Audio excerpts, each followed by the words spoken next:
Hey now, this is Professor Nathenson. This is one of our last videos. This is video number 10 on discovery. This short video is going to be on Rule 36, requests for admission. What is a request for admission? See Rule 36A. Before we look at the rule, let's think about Rule 8. Rule 8B, as you'll recall, says to a party defending against a claim that they have to admit or deny any allegations made against them, except for the amount of damages, right? And if you don't admit or deny, then the allegation against you is deemed to be admitted. There's also, of course, the option, in addition to admitting or denying, the option of doing a deemed denial. But the basic idea of Rule 8AB is the party defending against a claim has to admit or deny everything with the exception of the amount of damages. In failure to deny or admit, or I should say, if you don't say anything, you're not responding to any particular allegation, then the allegation or allegations against you are deemed to be admitted. Well, Rule 36 does the same thing more or less in the context of discovery. And depending on the type of litigation, can be an extraordinarily useful discovery device. Say you have a bunch of things, say a bunch of trademark registrations, okay? And you want to get the other side to admit that the plaintiff owns these trademarks, and the trademarks are valid, and the registrations exist and all of that, or get them to admit this, that, or the other, then you can send them a series of requests for admissions, and then they have to admit or deny, okay? And it's a very useful device. So a party may serve on any other party, okay? So that tells you you can't do these with non-party witnesses. It's just parties. So it's like Rule 33 interrogatories, Rule 35 requests for medical or mental or physical examinations. It's only for parties, all right? You have to send a written request to admit. And as for the purposes of the pending action only, okay? The truth of any matters within the scope of Rule 26b1 relating to facts, the application of law to fact, or opinions about either, and the genuineness of any described documents. Let's talk about all of those briefly. Okay. First,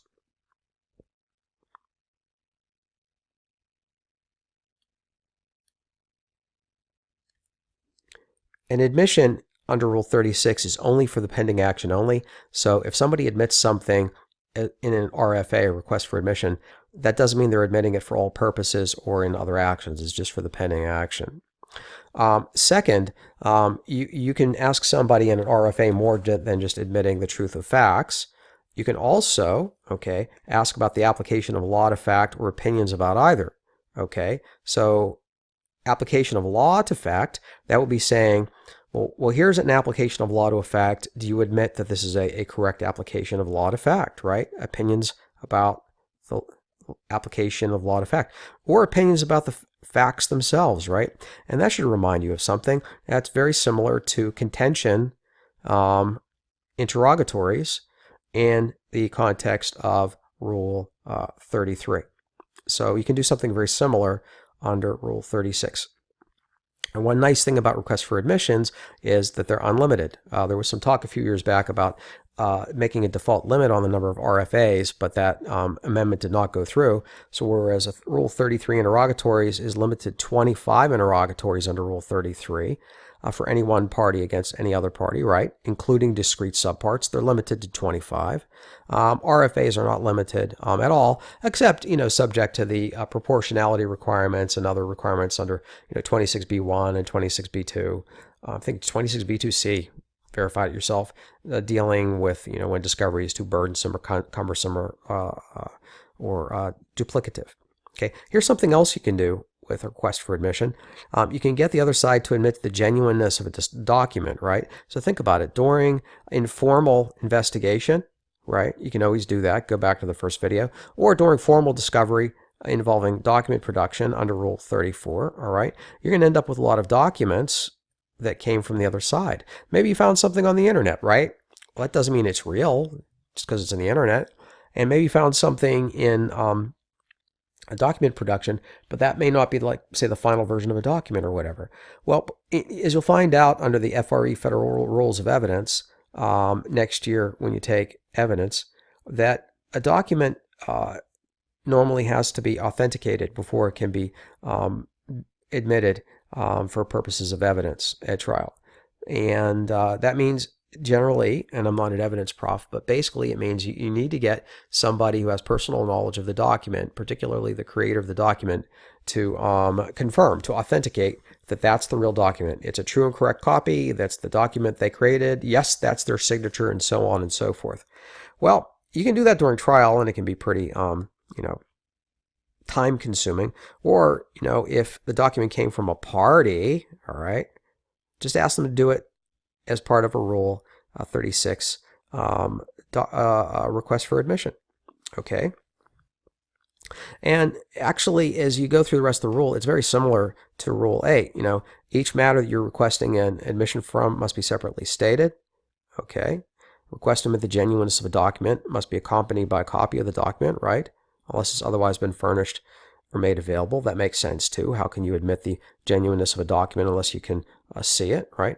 If you have 30 days to respond, and a matter is admitted unless the party to whom the request is directed serves a written answer or objection addressed to the matter and signed by their party or they attorney, right? Okay. And now here, regarding the answer, if it's not admitted, okay, matter's not admitted, the answer must specifically deny it or state in detail why the answering party cannot truthfully admit or deny it.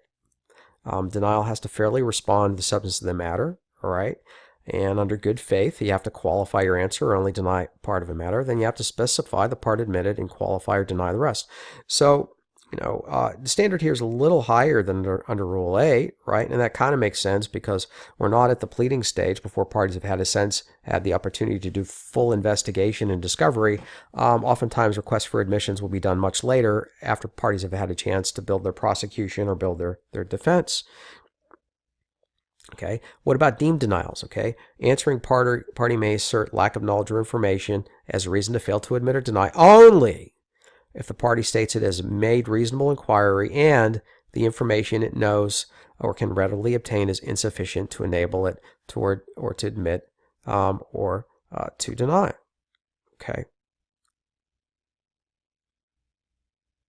I'm not going to go much into the other parts of the rule. I'll let you read those for yourself. But again, I'll note the effect of the admission. As I said before, a matter admitted under this rule is conclusively established, unless the court says it's going to be withdrawn or amended. Okay. However, an admission under this rule is not an admission for any other purpose and cannot be used against the party in any other proceeding. Okay, so those are some of the basics of Rule 36, request for admissions. So I'm going to stop there. Short video. Thank you for your time. Hope it's helpful. This is Nathenson. Over and out.